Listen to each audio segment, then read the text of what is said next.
Is that the defense putting possession and ownership on the Sheath?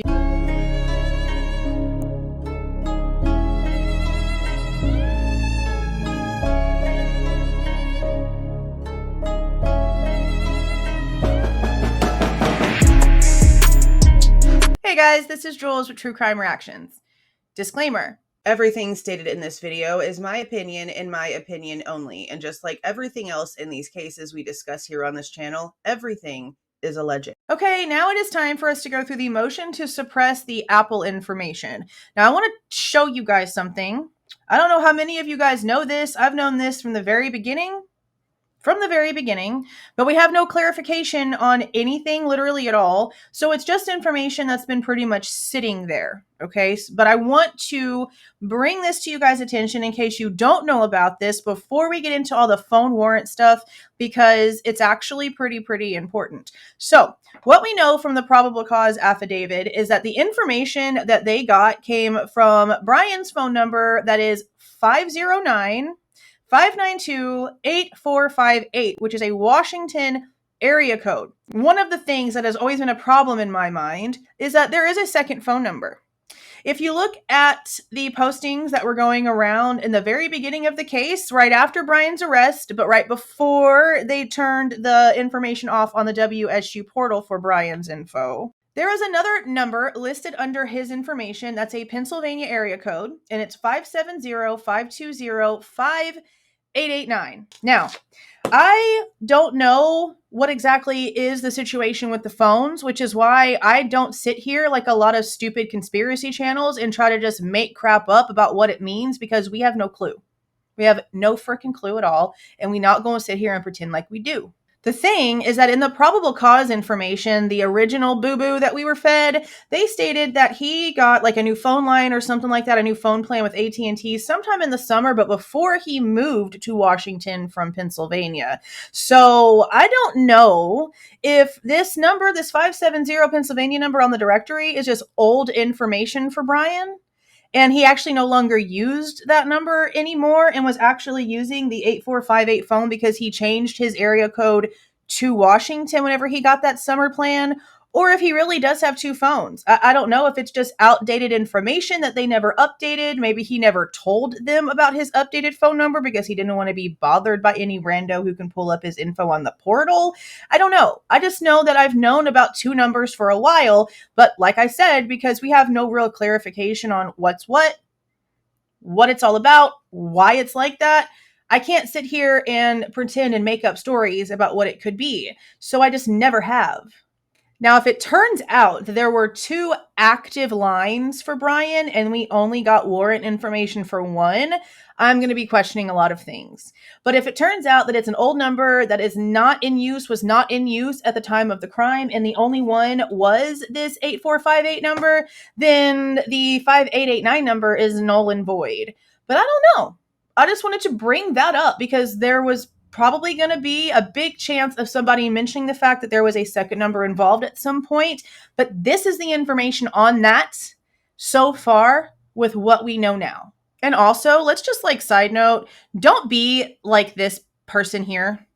So I went to go try to get a little bit more information to see if I could find anything newer on this phone number. And some moron named Susan Hunter went to findwhocallsyou.com, and somebody must have added this phone number back on March 27th of just this year. And on October 29th, this moronic ass human, sorry not sorry, but this is stupid and immature and dumb. And this kind of crap is what all those stupid ass conspiracy channels fuel. So whenever I get yelled at for saying, hey, that's stupid and that's conspiratorial and you've got no receipts and where's your paper trail and what the hell are you doing? This is just a small portion of why I think it's really dumb to come out and do all those kinds of things, which is why I've kept my theory quiet for a long time, because I'm not trying to come out here and point fingers whenever I'm just a person thinking with no actual evidence in front of me. I digress. This person, this Susan Hunter, probably not real name person, went on this website on October the 29th of just this year. So just literally a couple of weeks ago, right before Halloween, and posted about this number. I keep getting calls from Emma telling me Bryan is innocent, stating that the caller calling them is Emma Bailey. How are you going to sit here and be this immature and idiotic? So before we get to the actual motion to suppress, we're going to do like we've been doing, and we are going to go through the original warrants first, only what we have to. So this is the first Apple warrant, okay? This one was obtained on November 21st, and they received an email from Apple that had the requested information on November 25th. Now, if you go down here, it's a 1841 number. So that's neither one of these numbers. Most of these are going to be for the victims. That's just what it is. As you can see, this one is for Ethan. So now we're going to go down to the second one. And as you can see here, this one is for Kaylee for the 4818 number. And they pretty much have the same warrant obtained date of November 21st of 2022. Apple did not respond to this one though until November the 29th. That was like 4 days after the other one. It's kind of funny. They couldn't just like send all the information off at one time. So now we have the third one, and this one is for the 1224 phone number. And as you can tell down here, this one is for Maddie. Now we have the fourth one, and it's going to open right up, 1278 number. And this one be for Xana. So that basically tells you right there off the bat that all 4 victims had iPhones, no Androids involved. We don't have another Apple warrant until September. Okay, so now we're going to open this one, go all the way down to the page that we need, and we're going to see the 2 Apple IDs, because remember what they said in the last one, 2 iClouds, which is why the 2 phone numbers has always been interesting to me, but we've got no details on it. If something changes and some information comes out and I start looking like this at you, because both of those numbers were active and there's some more possibilities rolling around in my brain, trust me, you're going to hear about it. But for right now, we don't have details. This one is literally for account Apple identifiers. There's no phone number actually added to this. And if you go down here, there's no name either. So we're just assuming at this point this is for Bryan. I mean, who else could it possibly be after the point of arrest? But look at the date. Bryan was arrested, let's just say, New Year's. Let's just round it up. All right. He was arrested at the beginning of the year. All right. This wasn't even populated until August. You wait 8 months to get an Apple warrant for a quadruple murder suspect that you've had in custody this entire time. Sir, why? Oh, Ann Taylor's made it pretty clear because the feds got all this information illegally and then Moscow went in to try to cover up the mess and failed miserably doing so. But that's it when it comes to the Apple warrants that we have on file so far. Notice that none of them were for Bryan's phone number, just for the Apple IDs, but I'm pretty positive that the phone number for Bryan's is in one of the AT&T warrants, so that part's neither here nor there. Let's go ahead and just open up this motion to suppress.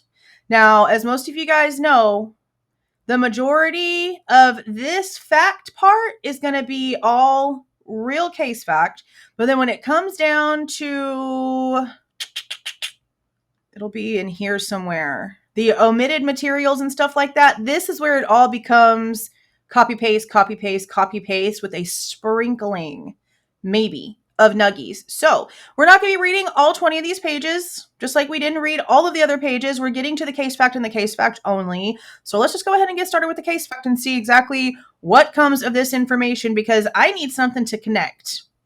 If they're going to keep having him sitting behind bars and going through a death penalty trial, I need something to connect, because so far it's just not happening.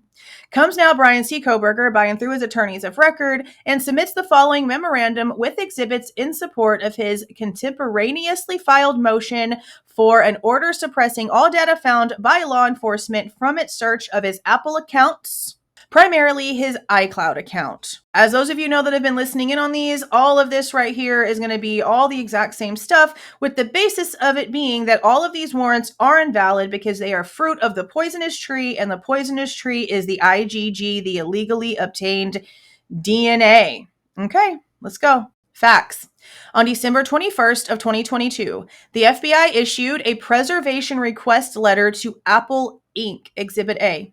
On December 30th of 2022, Pennsylvania law enforcement, along with officers from Idaho and the FBI, raided Mr. Kohberger's parents' home at 119 Lambsden Drive in Albrightsville, Pennsylvania, and arrested him. And now we have our first footnote, and that would be Exhibit D, page 23, which I'm going to assume is going to be being probably submitted tomorrow on the 18th of November, like everything else they're claiming, and most likely going to be under seal. An iPad was located at the parents' home, but it was not seized because it was found in a common area.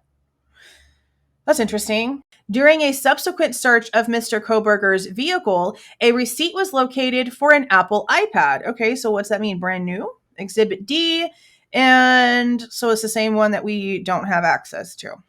Based on incomplete, which is footnote number 3, okay, grand jury subpoenas issued by the government have been the subject of a motion to compel. I'm pretty sure this is the exact same footnote we had in another document. There is an order to compel their production if available, or at a minimum for the state to provide dates. The state has done neither. Order on defendants' fourth and fifth motions to compel, June 14th of 2024. The issues in the memorandum are among the reasons a copy of the subpoenas are necessary. It is unclear what the subpoena asked for or its scope. The subpoena return identifies 2 iCloud accounts. And remember that Jay Logsdon told us, accidentally, that the grand jury, at least 6 different grand jury members needed more information, but were told no, that there was nothing else. That's why I've said for the longest time now that it had to have been a federal grand jury that failed. So then they went and they tried to cover their asses by doing whatever they needed to do a state grand jury, which was somehow approved, even though federally there wasn't enough evidence. That's probably not talked about enough. Based on incomplete records available to the defense, FBI served a grand jury subpoena on Apple on January 12th of 2023, and Apple produced responsive data on January 27th of 2023 for Apple accounts, and there is both of the account numbers. Wow, okay. The data was shared with Corporal Brett Payne of the Moscow Police Department. Subsequently, Apple sent an email to FBI Tactical Specialist Maria Tyndall acknowledging receipt of a preservation request on April 6th of 2023. They issued a preservation request way before that, though. Is there a second one? And this one is going to end up being on Exhibit C.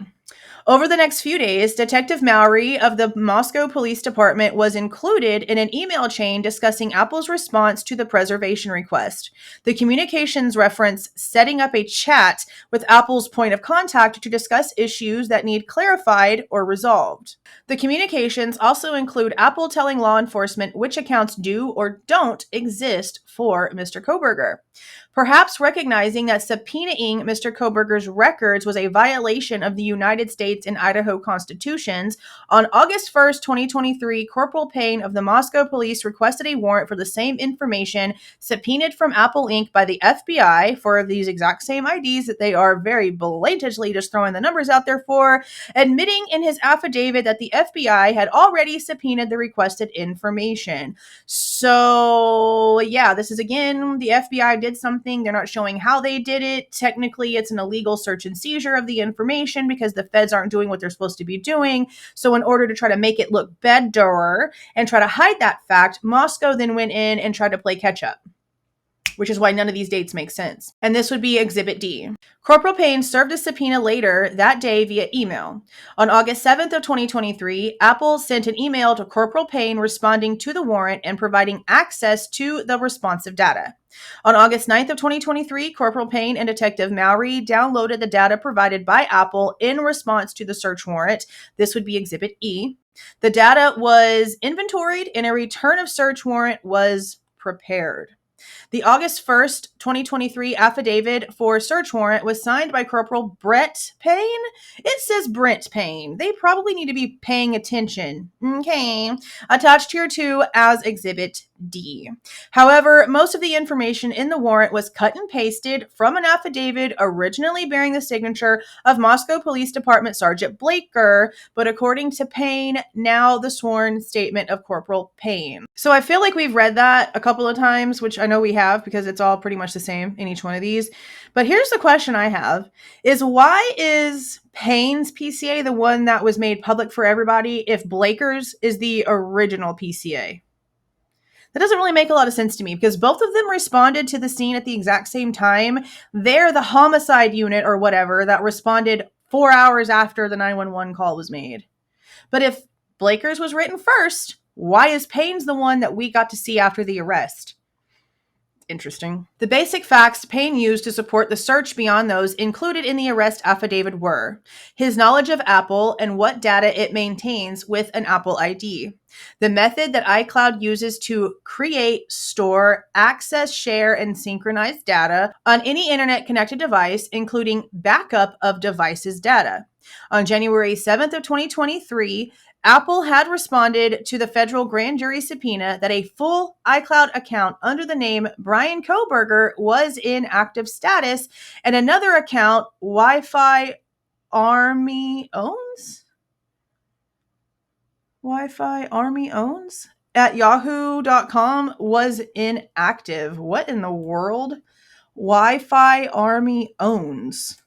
Looks like that's what it looks like. I have never seen that email address before. Okay. See, now that I'm editing this, I'm seeing it more like he had another iCloud account, but it was no longer active. And the one that they're claiming that he was still utilizing, I guess, before and after the crimes is the current one, the actual one. So yeah, there might have been two Apple IDs at some point, but only one was active. So why did they feel the need to go in and get a warrant for the one that was not active anymore? That doesn't really make a lot of sense to me. Using the information produced in the federal grand jury subpoena, Corporal Payne determined that the AMS subscriber account was linked to B. Kohberger at spartannorthampton.edu. And that would be for the Northampton College. Timing of account access, as searched by Corporal Payne, was around December 20th of 2022, when Payne knew Kohberger was in Pennsylvania, still accessing the Apple account with a known iCloud before the homicides and then days before his arrest. Corporal Payne requested a very broad time frame of October 7th of 2016 to December 30th of 2022, and for any and all Apple accounts linked. Okay, well, there's really still nothing here. He's using an iCloud account. Cool. That doesn't really mean anything. They're not saying what was on that iCloud account that was so suspicious. They're just saying, oh my gosh, he accessed it before and after. Oh my word. That's basically it. So they've got to do better. Argument. This is where we're going to get into the privacy stuff with Apple. And I'll just read a couple of these little points right here because literally it's just the data collected and the data that was asked for. That's what they're arguing. But again, like I said, if their base argument for everything is that this is a piece of fruit off of a poisonous tree, meaning the illegally obtained DNA according to them, then the rest of this doesn't even matter. Here at stake is data collected by Apple Inc. through Apple accounts and or iCloud accounts associated with Mr. Kohberger. The records the state sought included, and hold on because we have a footnote, and it states Exhibit D, affidavit for search warrant, all records or other information regarding the identification of the account to include identifying information about the account owner, information regarding the devices associated with or used in connection with the account, the contents of all emails associated with the account, including stored or preserved copies of emails sent to and from the account, the contents of all instant messages associated with the account, including stored or preserved copies of instant messages, the contents of all files and other records stored on iCloud, including all iOS device backups, all activity, connection, and transactional logs for the account, all records and information regarding locations where the account or devices, that's not spelled correctly, associated with the account were accessed. Accessed? Why does that look weird too? Maybe I've just been looking at words too long today. That could be a problem. All records pertaining to the types of service used, all files, keys, or other information necessary to decrypt and data produced in any encrypted form. And then it talks about the Fourth Amendment and mentions some of the case fact, which again, the link for you guys that like to go and read up on the actual cases being cited, the link for this will be in the description box, so y'all can go and do that on y'all's own time. In this matter, Corporal Payne specified in his request that the purpose for gathering the information from Apple Inc. was a belief that the Apple accounts would provide information concerning Kohberger's plans, thought process, research, locations, photos, or other pertinent information stored on his Apple account, including his iCloud account.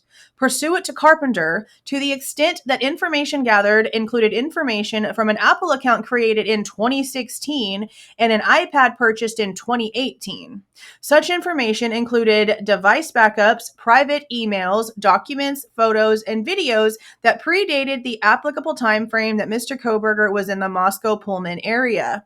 Mr. Kohberger has a privacy right protected by both the Fourth Amendment and Article 1, Section 17. This was, in essence, a cell phone search. And yeah, I guess I kind of understand what she means by that, because it is odd that they would go back to 2016. Like, he just moved there. He just moved there. And if there's no connection between him and the victims, then they can't say that he knew who they were from before he moved there and then had this like elaborate plan ahead of time. And it looks like they were reaching so far to try to find something. They went back 8 years. 8 years. That's why we have the unnecessary group project about that stupid survey. There's actually a video that I recorded that got put on hold because these came out, where this channel called Police Off the Cuff had some dumbass on their panel, and it's literally like the guy hasn't read a single document and hasn't listened to a damn thing said in court the entire 2 years we've been doing this, and that channel just let this dude do this, and I'm just sitting there like pulling my hair out. There's a whole reaction video on that, but it definitely has something to do with like just the ridiculousness that comes from all of this and them trying to pull literally something out of nothing. Therefore, to collect the records law enforcement requested from Apple, it had to have a valid warrant, and that valid warrant could not rely on a records produced by a federal grand jury subpoena or a search warrant that recklessly and intentionally omitted material facts.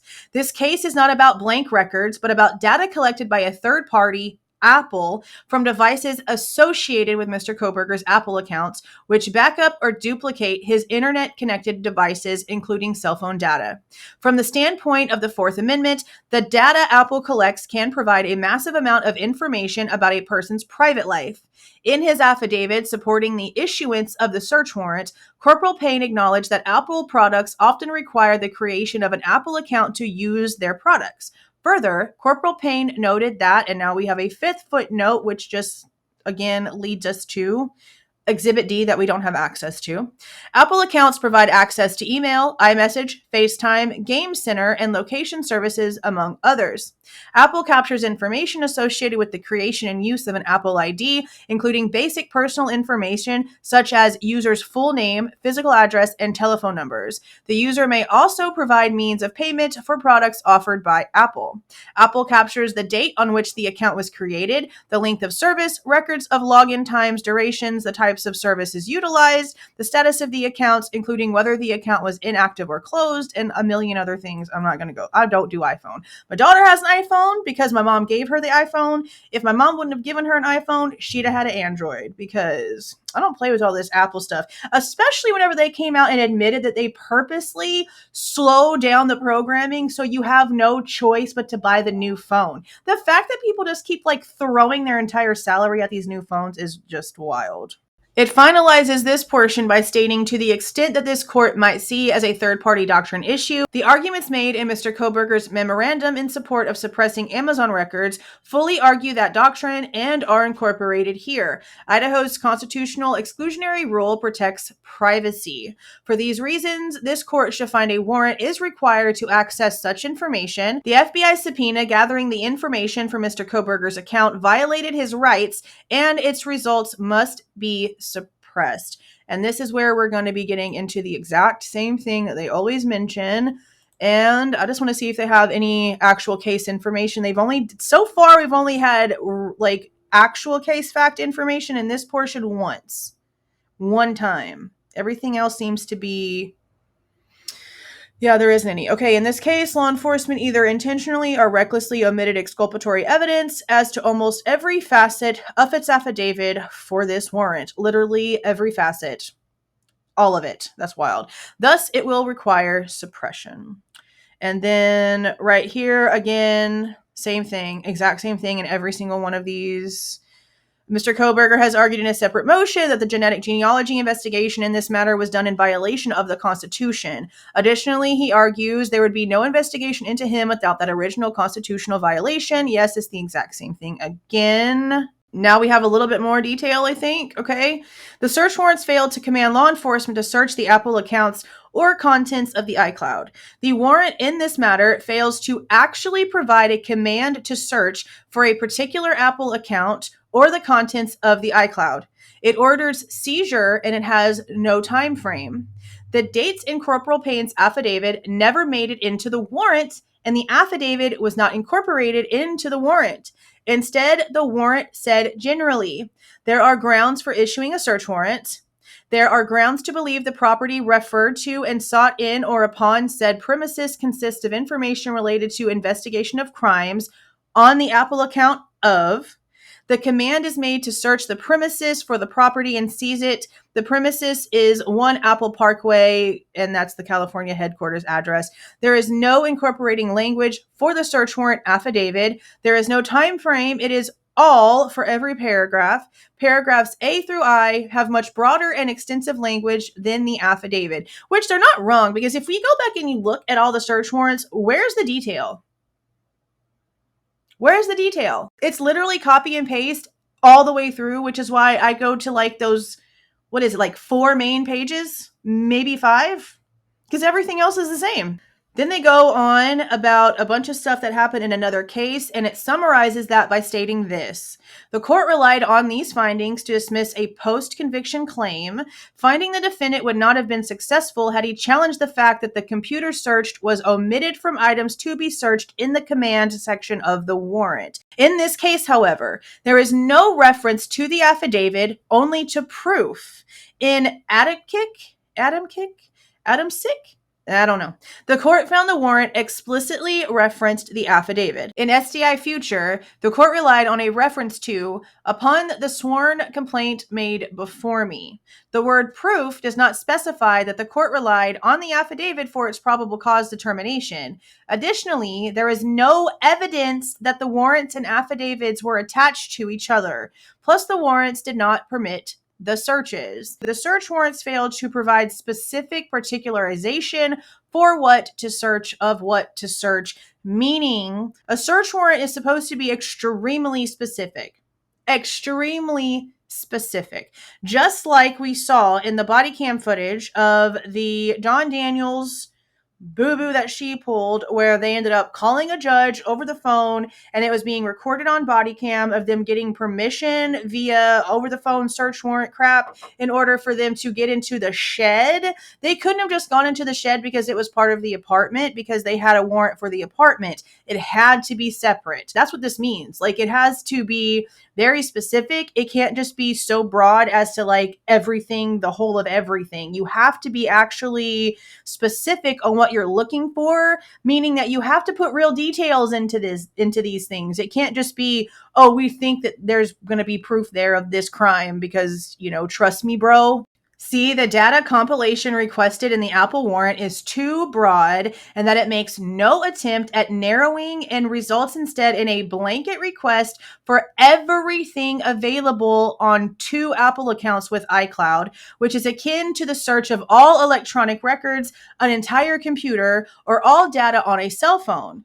It is a request for the full haystack without any temporal restrictions. Jurisdictions across the nation agree that such broad warrants are problematic, but found that trying to fix that issue via more particularized, I can't talk too many words, warrants has its own issues. Still, this case presents a warrant that is overbroad under the long-standing principles of Article 1, Section 17 and the 4th Amendment. They are going to just constantly repeat those because that's their basis for this sub-fight, because we still need to remember that the IGG being obtained illegally is the main one that they are going off of here. I'll read you guys this example just because it's probably a lot better worded than what I just gave you guys. Okay, in the case they're talking about here, the court considered a filing cabinet that was not mentioned in the warrant. The state argued that the cabinet could be searched under the plain view doctrine, but the court disagreed, stating, more fundamentally, the Fourth Amendment does not countenance the seizure of a container, such as the file cabinet, which is outside the scope of any warrant and which bears no outwardly apparent connection with any crime, simply for the purpose of searching it later. Meaning, if you are searching a house for a murder, you cannot just go in there and take the filing cabinet for fun because it's there and you think there might be something inside of the cabinet drawers or the shelves, whatever it be, that might link this person or this house to this crime. That's why I think they did not get a warrant for that damn shed until they opened it already and found that there was nothing else in it. That's my personal opinion, and it could be completely wrong, but I have had that gut feeling about that situation from the jump. Now, when it comes to that same case, the Supreme Court apparently had this to state about the subject. That is like saying a ride on horseback is materially indistinguishable from a flight to the moon. Modern cell phones as a category implicate privacy concerns far beyond those implicated by the search of a cigarette pack, a wallet, or a purse. A conclusion that inspecting the contents of an arrestee's pockets works no substantial additional intrusion on privacy beyond the arrest itself may make sense as applied to physical items, but an extension of that reasoning to digital data has to rest on its own bottom. Two completely different things. So for you to have just this broad spectrum warrant for literally anything and everything that Bryan's ever done on his Apple devices, that seems like you have nothing to go on and you're trying to find any little bitty speck you possibly can. Didn't really work too well for you guys so far, did it? There is a whole lot of case law, so much case law in this. And they're literally just giving example after example after example of how a search warrant was not written correctly. Things happened, things got overturned, things got thrown out, stuff like that. Now, right here is where I see some things. Okay. The Wheeler case is important to this case for the principle that the government must make the warrant as particular as it knows how to make it. This includes a time frame. In the case at bar, the government is investigating a quadruple homicide in Idaho. Does it make sense to see if there is some hint at wanting to fight someone from 2 years prior? 5 years? 10? I'm just going to stop and say, why the hell are they saying that? Does it make sense to see if there is some hint at wanting to fight someone from 2 years prior, 5 years, 10? Why would they say that? That's like specific. Who, you know what? I'm just going to let that go and think about it privately because it might be nothing, but I find it odd.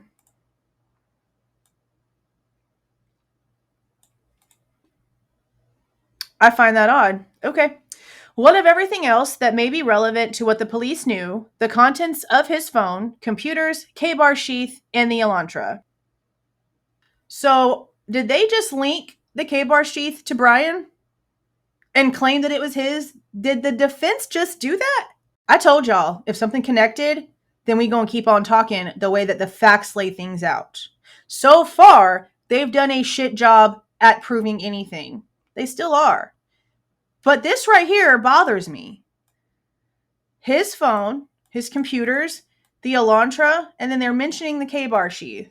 Is that the defense putting possession and ownership on the sheath? You guys let me know how y'all feel about that sentence structure down in the comments. For that matter, what of the victims themselves, their sororities and fraternities? The warrant could have specified what was to be seized and searched, but it did not. The court in Wheeler condemns government attempts to cast too broad a net under these circumstances. Conclusion. And it's the same one pretty much from all of them. You need to get rid of everything. As we explained, it's all crap. There was no correct search warrant. It was illegally obtained. All of the things. This one was written by Eliza Massoth. I might actually have to ask questions because this part right here has me really questioning some things. But that's it for the Apple warrants. That last paragraph there is really going to bother me. I need to really do some thinking on that because I don't know if that's being said for no reason as an example, or is there somebody that Bryan wanted to fight from 2, 5, or 10 years ago and that's what they're looking for? Proof of some sort of actual conflict between him and somebody related to the victims? It's a very confusing case. Trial needs to hurry up. I hope they do the speedy trial thing again so that we can get to the facts. The faster that we can get to where they're actually presenting all of this unsealed shit would be beautiful because facts are all that matters here and we desperately need some. Now, the next one on the list is actually the arrest warrant, but I think I'm going to skip it.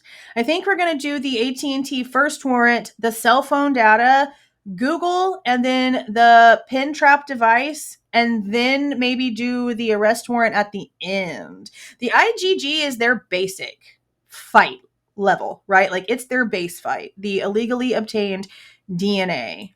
Everything else in between came from that, and everything that came from that was summarized in the arrest warrant. So I feel like the arrest warrant should probably be the bookend to this. I think that's how we're going to do this. But yeah, let me know what you guys think so far down in the comments. If you like the way that I present this information and give my opinion, please don't forget to leave a like on the way out. Subscribe to the channel if you were not subscribed already. And please don't forget to make sure that your notification bell is set to all so you don't miss any of my rants, reviews, reactions, updates, or deep dives. See y'all.